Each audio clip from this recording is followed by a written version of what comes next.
Sejak dahulu, Indonesia dikenal sebagai salah satu negara di dunia yang masih lekat dengan hal-hal mistis. Itulah alasannya mengapa kisah horor masih beredar dan dipercayai khalayak ramai. Menariknya, hampir semua wilayah di Nusantara memiliki kisah mistis masing-masing. Ini adalah kisah teror dua pocong kiriman. Cerita horor datang dari keluarga di Surabaya yang mengalami teror pocong. Kejadian mengerikan tersebut terjadi pada tanggal 22 September tahun 2021 di sebuah rumah. Rumah tersebut dihuni keluarga besar yang terdiri dari 4 kepala keluarga. Kejadian horor itu pertama kali muncul saat malam Jumat Legi. Malam itu, ia tengah mencari-cari sesuatu yang bisa dimakan dari dalam kulkas. Tiba-tiba, gorden yang berada di sampingnya gerak-gerak sendiri.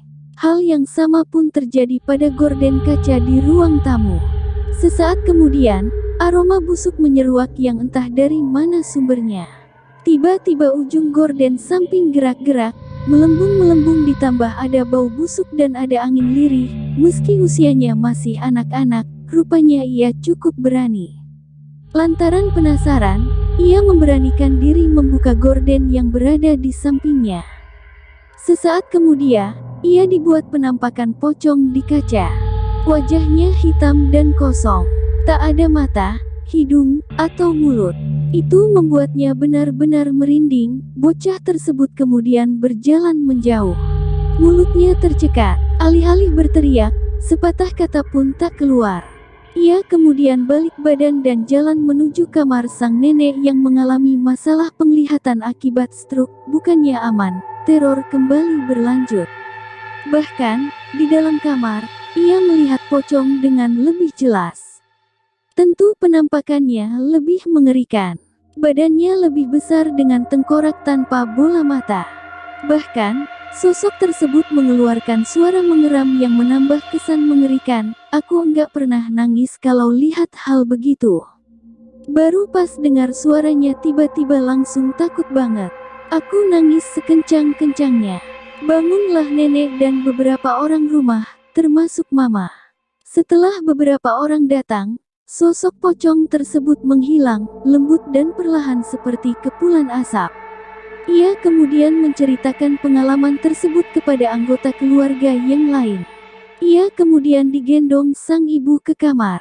Namun, sebelum itu, bocah, sang ibu, ditemani om dan tante, mencoba mengecek lokasi pertama pocong muncul. Setelah membuka gorden sebelumnya, rupanya sosok hantu tersebut masih terlihat di cermin. Hal itu membuat mereka kalang kabut, kecuali sang ibu. Sesaat kemudian, sang ibu berlari ke lantai atas. Ia kemudian mengambil sebuah pusaka yang ada disimpan di loteng. Pusaka menyerupai golok tersebut sepasang. Masing-masing ujungnya ada kain hitam dan putih. Setelah turun, sang ibu kemudian menggendong nenek untuk dibawa ke kamar di mana di sana berkumpul orang-orang rumah yang ketakutan. Setelah itu, ia kembali naik ke lantai atas untuk menjemput beberapa penghuni rumah lainnya. Suara gaduh terdengar layaknya benda-benda kaca yang jatuh ke lantai dan pecah. Disusul suara umpatan-umpatan khas Surabaya yang keluar dari mulut sang ibu. Tak berselang lama, sang ibu berhasil menjemput anggota keluarga yang lain untuk bergabung dengan lainnya. Di luar kamar hanya tinggal bocah laki-laki yang masih duduk di bangku TK bersama ibunya. Setelah mendapat instruksi dari sang ibu, bocah tersebut membantu melepas semua gorden di rumah. Sang ibu juga memecahkan cermin-cermin dipan mengenakan pedang pusaka yang ia bawa. Ia pun menyebar garam ke setiap sudut rumah, pocongnya ngawang di atas televisi, satunya lagi di depan pintu kamar om dan tante langsung disiram pakai garam oleh mama dan mereka hilang. Dirasa sudah aman, semua langsung turun. Malam itu, mereka benar-benar kacau sampai dini hari. Kendati demikian, teror pocong tersebut belum berhenti. Saat sang ibu dan bocah tersebut ke kamar membawakan minum untuk anggota keluarga yang lain, rupanya sosok tersebut membuntuti di belakang. Tak sekadar mengikuti, hantu pocong tersebut bahkan sempat meludahi punggung sang ibu. Hal itu kemudian membuat ibu bocah tersebut yakin, pocong-pocong yang melakukan teror kepada keluarganya merupakan kiriman dari seseorang. Mereka marah dengan cara nyipratin ludah. Dan kalau sampai ada pocong marah, artinya fix bahwa pocong ini gak murni alias dikendalikan seseorang. Karena sejatinya mereka itu sebenarnya takut juga buat menampakkan diri. Dalam kondisi sedemikian itu, mereka yang berkumpul dalam satu ruangan hanya bisa berdoa. Hingga akhirnya terdengar suara azan, makhluk gaib itu tak lagi menampakkan aktivitas teror. Sang ibu pun meminta anggota keluarga untuk segera mengambil air wudhu. Sementara anggota keluarga yang Katolik mengambil rosario, waktu berjalan seolah sangat lambat. Sampai akhirnya pagi yang dinanti pun datang. Satu keluarga besar itu kemudian sibuk dengan tugasnya masing-masing terkait teror yang terjadi semalaman. Ada yang melapor ke polisi, ke aparat desa, hingga ke dokter untuk memeriksakan kondisi sang nenek. Sementara itu, sang ibu dibantu suami dari salah satu temannya ke loteng rumah. Mereka kemudian naik ke atas genting untuk mencari sesuatu yang mencurigakan.